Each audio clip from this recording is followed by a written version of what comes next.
और कोई तलब अबनाए ज़माना से नहीं, मुझ पे एहसान जो न करते तो ये एहसान होता। एक दिन मैं दिल्ली के चांदनी चौक में से गुज़र रहा था कि मेरी नज़र एक फ़कीर पर पड़ी जो बड़े मौसर तरीके से अपनी हालत ज़ार लोगों से बयान करता जा रहा था। 2-3 मिनट के वक्फे के बाद ये दर्द से भरी स्पीच उन्हीं अल्फाज और उसी पैराए में दोहरा दी जाती थी। ये तर्ज कुछ मुझे ऐसा ख़ास मालूम हुआ कि मैं उस शख्स को देखने और उसके अल्फाज सुनने के लिए ठहर गया। उस फ़कीर का कद लंबा, जिस्म मोटा ताज़ा था और चेहरा एक हद तक खूबसूरत होता, मगर बदमाशी और बेहयाई ने सूरत मस्ख कर दी थी। ये तो उसकी शक्ल रही उसकी सदा। तो मैं ऐसा कसीउल क़ल्ब नहीं हूँ कि सिर्फ़ उसका मुख्तसर सा खुलासा लिख दूँ। वो इस काबिल है कि लफ्ज़ ब लफ्ज़ लिखी जाए। चुनाचे वो स्पीच या सदा जो कुछ कहिए ये थी: ए भाई मुसलमानों, खुदा के लिए मुझ बदनसीब का हाल सुनो। मैं आफत का मारा 7 बच्चों का बाप हूँ, अब रोटियों को मोहताज हूँ और अपनी मुसीबत एक एक से कहता हूँ। मैं भीख नहीं मांगता, मैं ये चाहता हूँ कि अपने वतन को चला जाऊँ, मगर कोई खुदा का प्यारा मुझे घर भी नहीं पहुँचाता। भाई मुसलमानों, मैं गरीबुल वतन हूँ, मेरा कोई दोस्त नहीं। हाय, मेरा कोई दोस्त नहीं। ए खुदा के बंदो, मेरी सुनो, मैं गरीबुल वतन हूँ। फ़कीर तो ये कहता हुआ और जिन पर इस किस्से का असर हुआ उनकी खैरात लेता हुआ आगे बढ़ गया, लेकिन मेरे दिल में चंद ख़यालात पैदा हुए और मैंने अपनी हालत का मुकाबला उससे किया और मुझे खुद ताज्जुब हुआ कि अक्सर उमूर में मैंने उसको अपने से अच्छा पाया। यह सही है कि मैं काम करता हूँ और वह मुफ्तखोरी से दिन गुजारता है। नीज़ ये कि मैंने तालीम पाई है, वो जाहिल है। मैं अच्छे लिबास में रहता हूँ, वो फटे पुराने कपड़े पहनता है। बस यहाँ तक मैं उससे बेहतर हूँ। आगे बढ़कर उसकी हालत मुझसे बदरजहा अच्छी है। उसकी सेहत पर मुझे रश्क करना चाहिए। मैं रात दिन फ़िक्र में गुजारता हूँ और वो ऐसे इत्मीनान से बसर करता है कि बावजूद बसुरने और रोने की सूरत बनाने के उसके चेहरे से बशाशत नुमायाँ थी। बड़ी देर तक गौर करता रहा कि उसकी ये काबिले रश्क हालत किस वजह से है और आखिरकार में इस बज़ाहिर अजीब नतीजे पर पहुंचा कि जिसे वो मुसीबत ख्याल करता है वही उसके हक़ में नेमत है। वो हसरत से कहता है कि मेरा कोई दोस्त नहीं। मैं हसरत से कहता हूँ मेरे इतने दोस्त हैं। उसका कोई दोस्त नहीं। अगर ये सच है तो उसे मुबारकबाद देनी चाहिए। मैं अपने दिल में ये बातें करता हुआ मकान पर आया। कैसा खुशकिस्मत आदमी है, कहता है मेरा कोई दोस्त नहीं। ए खुशनसीब शख्स, यहीं तो तू मुझसे बढ़ गया है। लेकिन क्या उसका ये कौल सही भी है? यानी क्या असल में उसका कोई दोस्त नहीं जो मेरे दोस्तों की तरह उसे दिन भर में 5 मिनट की भी फुर्सत न दे? मैं अपने मकान पर एक मजमून लिखने जा रहा हूँ, मगर ख़बर नहीं कि मुझे ज़रा सा भी वक्त मिले कि मैं तख्लिये में अपने ख़यालात जमा कर सकूँ और उन्हें इत्मीनान से कलम बंद कर सकूँ, या जो स्पीच मुझे कल देनी है उसे सोच सकूँ। क्या ये फ़कीर दिन दिहाड़े अपना रुपया ले जा सकता है और उसका कोई दोस्त रास्ते में ना मिलेगा और ये ना कहेगा भाईजान देखो, पुरानी दोस्ती का वास्ता देता हूँ, मुझे इस वक्त ज़रूरत है, थोड़ा सा रुपया कर्ज दो। क्या इसके अहबाब वक्त बेवक्त उसे दावतों और जलसों में खींच कर नहीं ले जाते? क्या कभी ऐसा नहीं होता कि उसे नींद के झोंके आ रहे हों, मगर यार दोस्तों का मजमा है जो किस्से पर किस्सा और लतीफ़े पर लतीफ़ा कह रहे हैं और उठने का नाम नहीं लेते? क्या उसे दोस्तों के ख़तों का जवाब नहीं देना पड़ता? क्या उसके प्यारे दोस्त की तसनीफ़ की हुई कोई किताब नहीं जो उसे ख्वाह पढ़नी पड़े और रिव्यू लिखना पड़े? क्या उसे अहबाब की वजह से शोर मचाना और हू हक करना नहीं पड़ता? क्या दोस्तों के यहाँ मुलाकात को उसे जाना नहीं पड़ता? अगर ना जाए तो कोई शिकायत नहीं करता?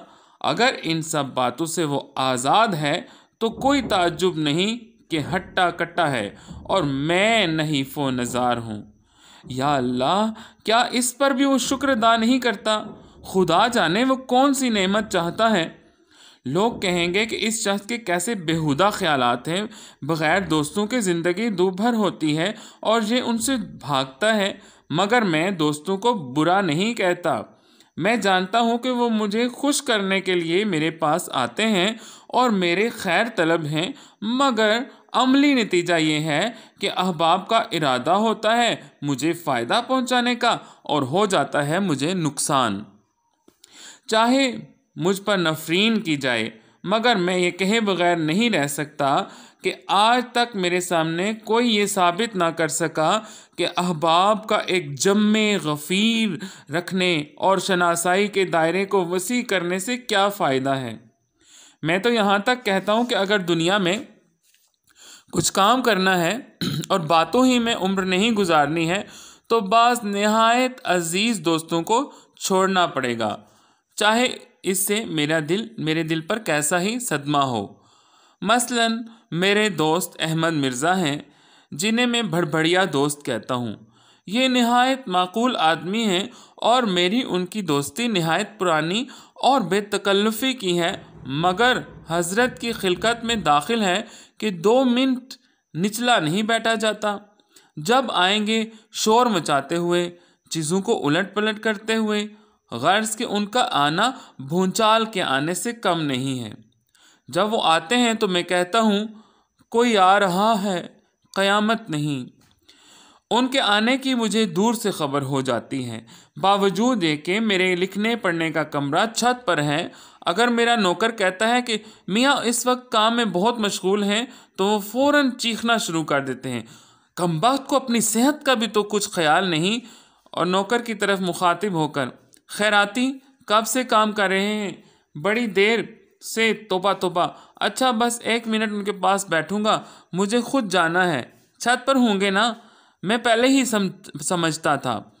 ये कहते हुए ऊपर आते हैं और दरवाज़ा इस ज़ोर से खोलते हैं कि गोया कोई गोला आग के लगा। आज तक उन्होंने दरवाज़ा खटखटाया नहीं और आंधी की तरह दाखिल होते हैं। आखिर तुम्हें मैंने पकड़ लिया, मगर देखो देखो, मेरी वजह से अपना लिखना बंद मत करो। मैं हर्ज करने नहीं आया। खुदा की पनाह किस कदर लिख डाला है। कहो तबीयत तो अच्छी है, मैं तो सिर्फ ये पूछने आया था। वल्लाह मुझे किस कदर खुशी होती है कि मेरे दोस्तों में एक शख्स ऐसा है जो मजमून निगार के लक़ब से पुकारा जा सकता है। लो अब जाता हूँ, मैं बैठूंगा नहीं। 1 मिनट नहीं ठहरने का, तुम्हारी खैरियत दरियाफ्त करनी थी। खुदा हाफिज़। ये कह के वो निहायत मोहब्बत से मुसाफा करते हैं और अपने जोश में मेरे हाथ को इस कदर दबा देते हैं कि उंगलियों में दर्द होने लगता है और मैं कलम नहीं पकड़ सकता। ये तो अलहदा रहा, अपने साथ मेरे कुल ख्यालात भी ले जाते हैं। ख्यालात को जमा करने की कोशिश करता हूँ, मगर अब वो कहाँ। और देखा जाए तो मेरे कमरे में 1 मिनट से ज़्यादा नहीं रहे, ताहम वो अगर घंटों रहते तो इससे ज़्यादा नुकसान ना करते। क्या मैं उन्हें छोड़ सकता हूँ? मैं इससे इनकार नहीं करता कि मेरी इनकी दोस्ती बहुत पुरानी है और मुझसे भाइयों की तरह मोहब्बत करते हैं, ताहम मैं इन्हें छोड़ दूंगा। हाँ छोड़ दूंगा, अगरचे कलेजे पर पत्थर रखना पड़े। और लीजिए, दूसरे दोस्त मोहम्मद तहसीन हैं। ये बाल बच्चों वाले साहब हैं और रात दिन इन्हीं की फ़िक्र में रहते हैं। जब कभी मिलने आते हैं तो तीसरे पहर के करीब आते हैं, जब मैं काम से फारिग हो चुकता हूँ। लेकिन इस कदर थका हुआ होता हूँ कि दिल यही चाहता है कि 1 घंटा आराम कुर्सी पर खामोश पड़ा रहूँ। मगर तहसीन आए हैं, इनसे मिलना ज़रूरी है। इनके पास बातें करने के लिए सिवाय अपनी बीवी बच्चों की बीमारी के और कोई मजमून ही नहीं। मैं कितनी ही कोशिश करूं, मगर वो इस मजमून से बाहर नहीं निकलते।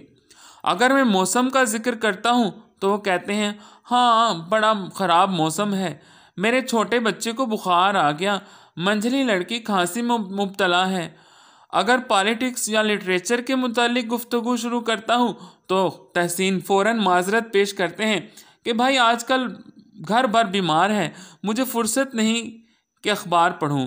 अगर किसी आम जलसे में आते हैं तो अपने लड़कों को ज़रूर साथ लिए होते हैं और हर एक से बार बार पूछते हैं कि तबीयत तो नहीं घबराती, प्यास तो नहीं मालूम होती। कभी कभी नब्ज़ देख लेते हैं और वहाँ भी किसी से मिलते हैं तो घर की बीमारी का जिक्र करते रहते हैं। इसी तरह मेरे मुकदमे बाज दोस्त हैं जिन्हें अपनी रियासत के झगड़ों, अपने फरीक़े मुखालिफ की बुराइयों और जज साहब की तारीफ़ इस हालत में कि जब उन्होंने मुकदमा जीता हो और कोई मजमून नहीं। मिन जुमला और बहुत से मुख्तलिफ किस्मों के दोस्तों के मैं मोहम्मद शाकिर ख़ान का ज़िक्र खुसूसियत से करूँगा क्योंकि वो मुझ पर ख़ास इनायत फरमाते हैं। शाकिर खान साहब मौज़ा सलीमपुर के रईस और ज़िला भर में नहायत मुअज़्ज़ज़ आदमी हैं। उन्हें अपनी लियाकत के मुताबिक लिटरेचर का बहुत शौक़ है। लिटरेचर पढ़ने का इतना नहीं जितना लिटरेरी आदमियों से मिलने और तारुफ पैदा करने का। उनका ख्याल है कि अहले इल्म की थोड़ी सी कदर करना उमरा के शायाने शान है। एक मर्तबा मेरे यहाँ तशरीफ़ लाए और बहुत इसरार से मुझे सलीमपुर ले गए, ये कह के शहर में रात दिन शोर शगब रहता है, देहात में कुछ अरसा रहने से तब्दीली आबो हवा भी होगी और वहाँ मजमून निगारी भी ज़्यादा इत्मीनान से कर सकोगे। मैंने एक ख़ास कमरा तुम्हारे वास्ते आरास्ता कराया है जिसमें पढ़ने लिखने का सब सामान मुहैया है। थोड़े दिन रह के चले आना, देखो मेरी खुशी करो। मैं ऐसे मोहब्बत आमेज़ इसरार पर कैसे इनकार कर सकता था। मुख्तसर सा सामान पढ़ने लिखने का लेके मैं उनके साथ हो लिया। एडिटर मुआरिफ से वादा कर चुका था कि एक ख़ास अरसे में उनकी खिदमत में एक मजमून भेजूँगा। शाकिर साहब की कोठी पर पहुंचकर मैंने वो कमरा देखा जो मेरे लिए तैयार किया गया था। इसकी खिड़की पाएं बाग की तरफ खुलती थी और एक निहायत ही दिलफरेब नेचुरल मंजर मेरी आंखों के सामने होता था। सुबह को मैं नीचे नाश्ते के घर से बुलाया गया। जब दूसरा प्याला चाय का पी चुका तो अपने कमरे को जाने के लिए उठा ही था कि चारों तरफ से इसरार होने लगा कि हैं कहीं ऐसा गज़ब ना करना कि आज ही से काम शुरू कर दो। अपने दिमाग को कुछ आराम दो और आज का दिन तो ख़ासकर इस काबिल है कि सीनरी का लुत्फ़ उठाने में गुजारा जाए। चलिए गाड़ी तैयार कराते हैं, दरिया पर मछली का शिकार खेलेंगे, फिर वहाँ से 2 मील पर अहमदनगर है, आपको वहाँ के रईस राजा तालिब अली से मिलाएंगे। मेरा माथा वहीं ठनका कि अगर यही हाल रहा तो यहाँ भी फुर्सत मालूम। खैर सैकड़ों हीले हवालों से उस वक्त तो मैं बच गया और मेरे मेज़बान भी मेरी वजह से ना गए, मगर मुझे बहुत जल्द मालूम हो गया कि जिस अनका यानी यकसुई की तलाश में मैं सरगर्दां था वो मुझे यहाँ भी ना मिलेगी। मैं जल्दी से उठकर अपने कमरे में आया और उस वक्त ज़रा गौर से इस मेज़ के सामान को देखा जो मेरे लिखने पढ़ने के लिए तैयार की गई थी। मेज़ पर नहायत कीमती कामदार कपड़ा पड़ा हुआ था जिस पर एक कतरा गिराना गुनाह कबीरा से कम ना होगा। चांदी की दवात, मगर स्याही देखता हूँ तो सूखी हुई। अंग्रेज़ी कलम नहायत कीमती और नायाब, मगर अक्सर में निब नदारद। जाजिब कागज़ एक मखमली जिल्द की किताब में, मगर लिखने के कागज़ का पता नहीं। इसी तरह बहुत सा आला दर्जे का बेशकीमत सामान मेज़ पर था, मगर अक्सर इसमें से मेरे काम का नहीं और जो चीज़ें ज़रूरत की थीं वो मौजूद नहीं। आखिरकार मैंने वही अपना पुराना इस्तेमाली मगर मुफीद बक्स और अपनी मामूली दवात और कलम, जिसने अब तक निहायत ईमानदारी से मेरी मदद की थी और मेरे पर्रा ख्यालात को तेज़ी के साथ कफ़से कागज़ में बंद किया था, निकाला और लिखना शुरू किया।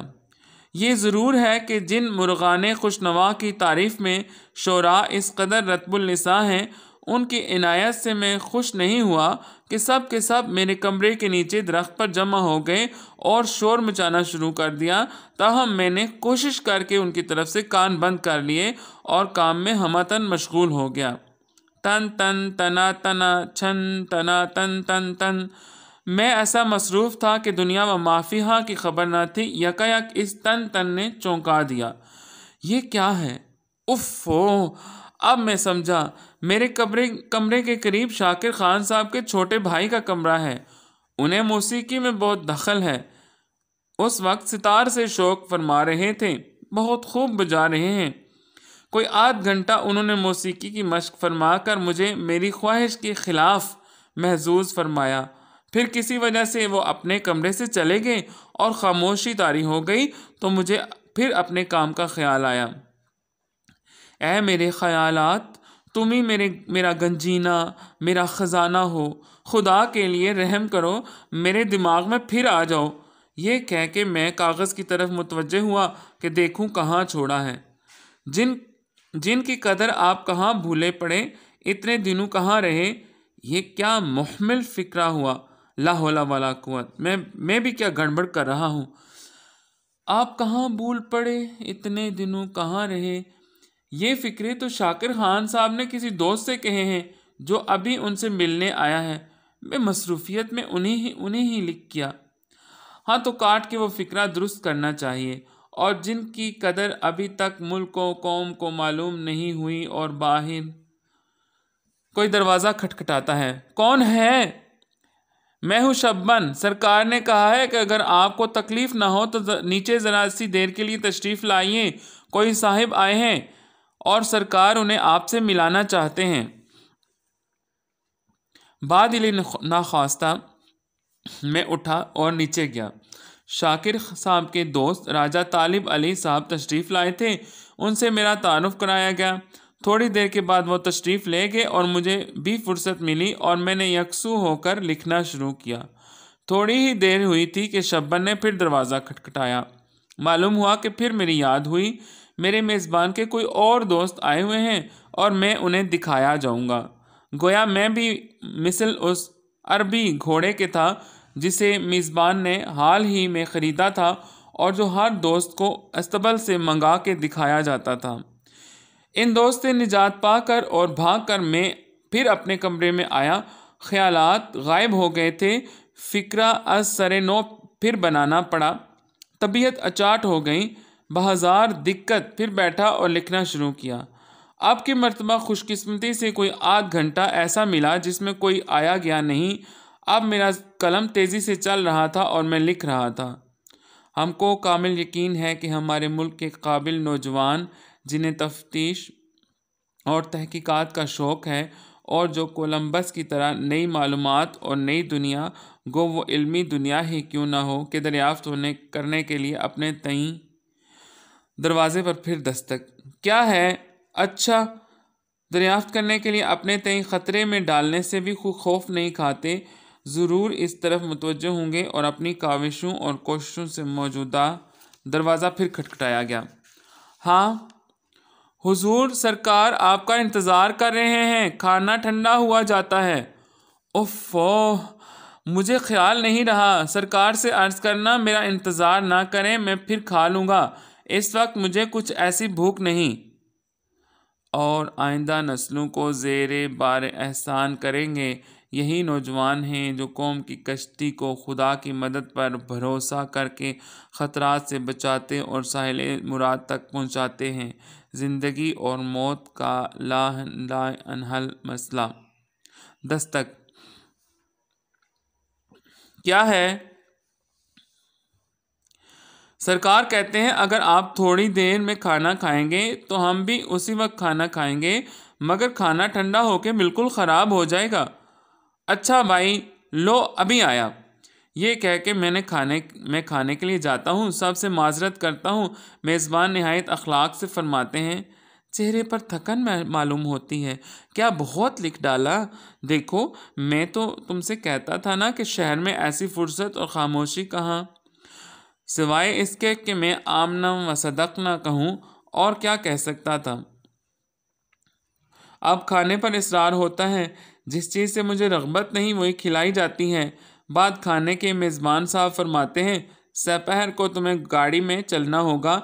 मैं तुम्हें इस वास्ते यहाँ नहीं लाया कि सख्त दिमागी काम करके अपनी सेहत ख़राब कर लो। वापस कमरे के में आकर मैं थोड़ी देर इस गर्ज से लेटता हूँ कि ख़यालात जमा कर लूँ और फिर लिखना शुरू कर दूँ, मगर अब ख़यालात कहाँ। मज़मून उठाकर देखता हूँ, ज़िंदगी और मौत का लाइनहल मसला, इसके मुतालिक क्या लिखने वाला था।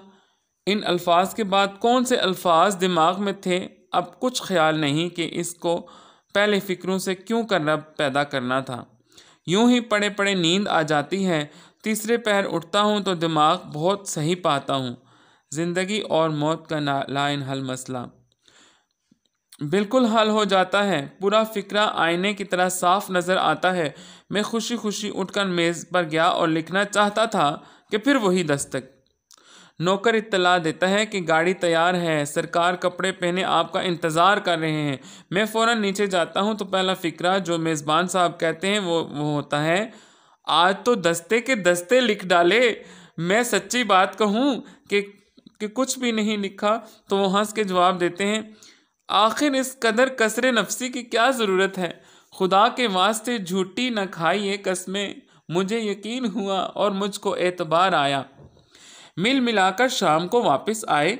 खाने के बाद बातें होती हैं। सोने के वक्त अपना दिन भर का काम देखता हूँ तो एक सफ़े से ज़्यादा नहीं, वो भी बेरब्त व बेसिलसिला। गुस्से और रंज में आकर उसे फाड़ देता हूँ और दूसरे रोज़ अपने मेज़बान को नाराज़ करके अपने घर वापस चला जाता हूँ।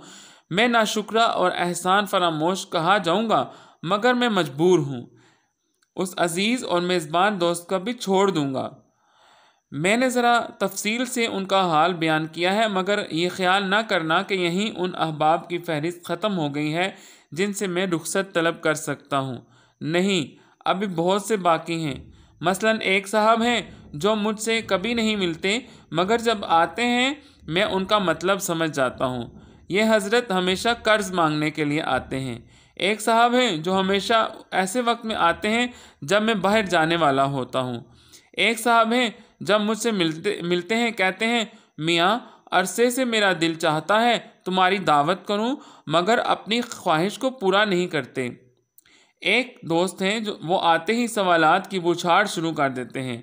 जब मैं जवाब देता हूं तो मुतवज्जे होकर नहीं सुनते या अखबार उठाकर पढ़ने लगते हैं या गाने लगते हैं। एक साहब हैं जो जब आते हैं अपनी ही कहे जाते हैं, मेरी नहीं सुनते। ये सब मेरे अनायत फरमा और खैर तलब हैं, मगर अपनी तबीयत को क्या करूं। साफ साफ कहता हूं कि इनमें से हर एक से कह सकता हूं, मुझ पे एहसान जो न कर